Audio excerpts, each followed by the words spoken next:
Ryuga Gotoku Studios, the birth mother of the Yakuza series. You know, I still remember back then when I first tried Yakuza 7 and was in love with it. Like, it didn't really hit me until like later on. I'm like, you know what? That Yakuza game I played, that's pretty good. I'm gonna try to play all of the games someday. Then conveniently, they were all put on Game Pass, and I just said, oh, there's the sign to play all of them. And may I say, I do not regret playing all those games at all. There were weird times, there were great times, there were Yakuza 3 times, there was even Yakuza 8 times, and there was this short. I just thought, man, this company just never misses, bro. But this year, they just been acting different, dude. At the beginning of this year, they released the first solo Majima game, which I am very mixed about because it's not a Majima game. He may look and act like Majima, but he isn't Majima, believe me. I thought the amnesia trope would be kinda cool, like maybe he will start slowly remembering all the events that happened throughout the games and how he felt about it. They didn't do that. He was flat out forgetting everything until the end of the game. But it was still an okay game. The combat was a bit too easy, but it's not that much of a big deal. It's all right.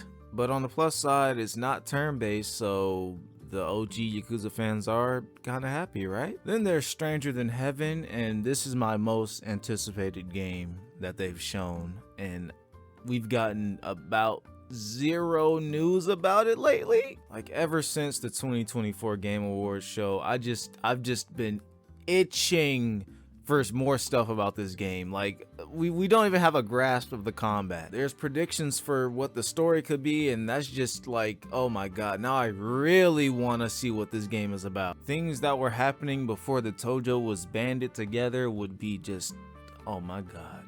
Well, for now, we're just left in the dark, not knowing where this game is at and when it's coming out. Ugh.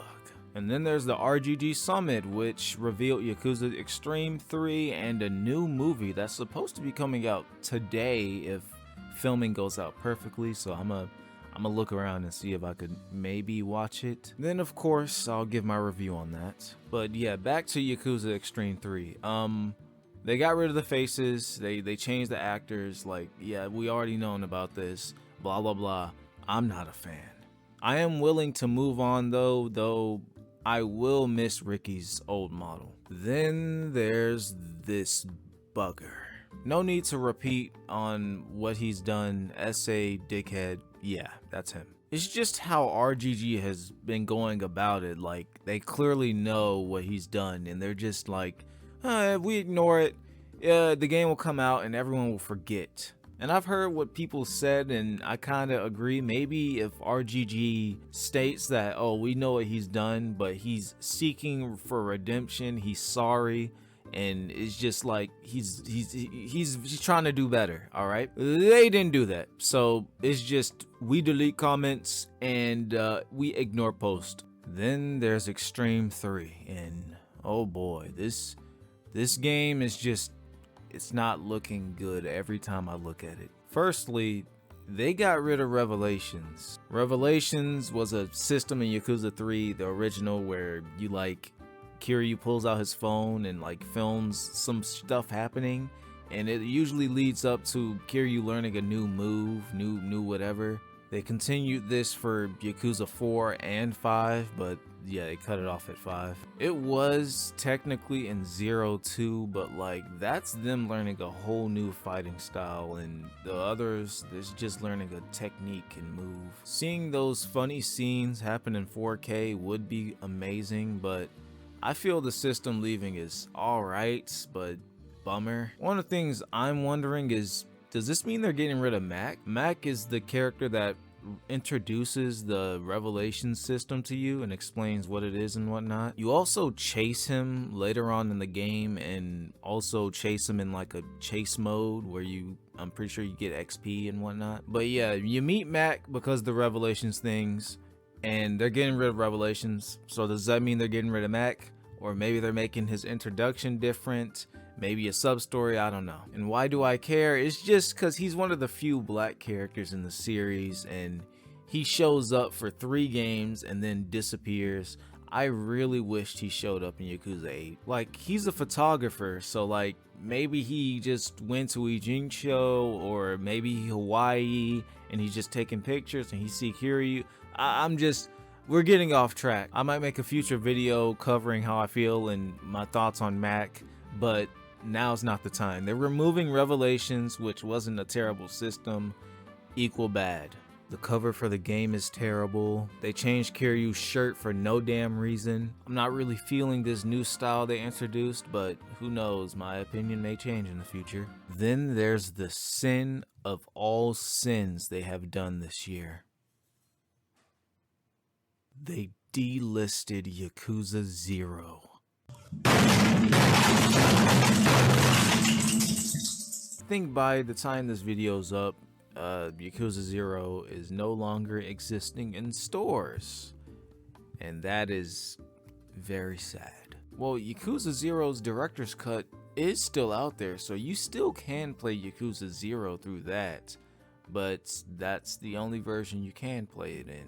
What I hate about this is that, does this mean the stuff that happened in the director's cut is now canon? So a character like Lee can possibly show up in a future Yakuza game and just, I didn't die actually, I'm here.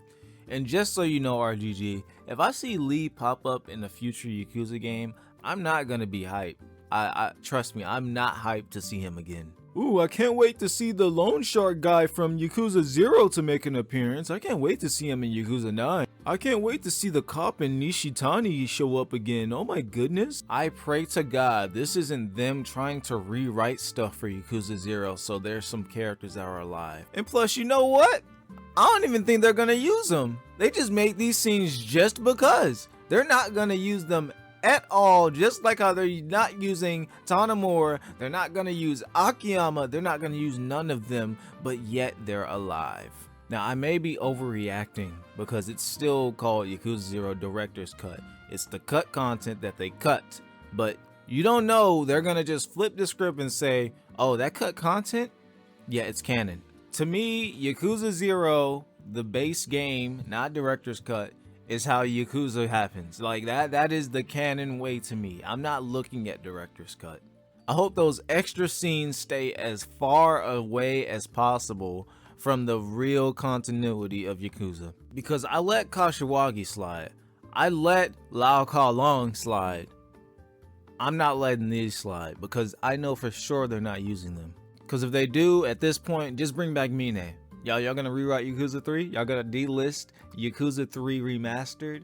That would be so fucked up if they do that. If there's even a hint of Yakuza 3, the original, getting delisted, I don't know what I'd do. I'd probably stop being a fan. It's kind of hard to respect this company at the moment, and delisting Yakuza 3 will snap it for sure. I'd become a damn Octopath Traveler channel if that ever happens. But yeah, there's way more important reasons to hate the delisting, and that's because it's erasing history, Yakuza 0 history. No one can go back and play it.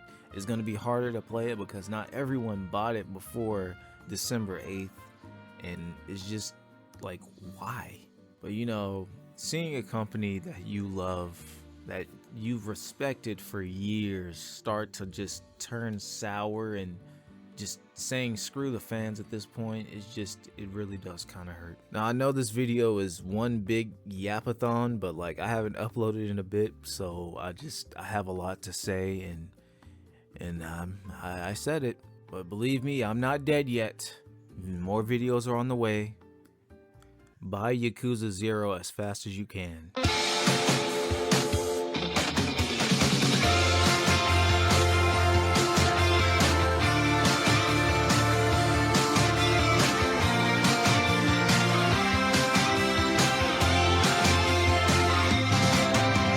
Delisting.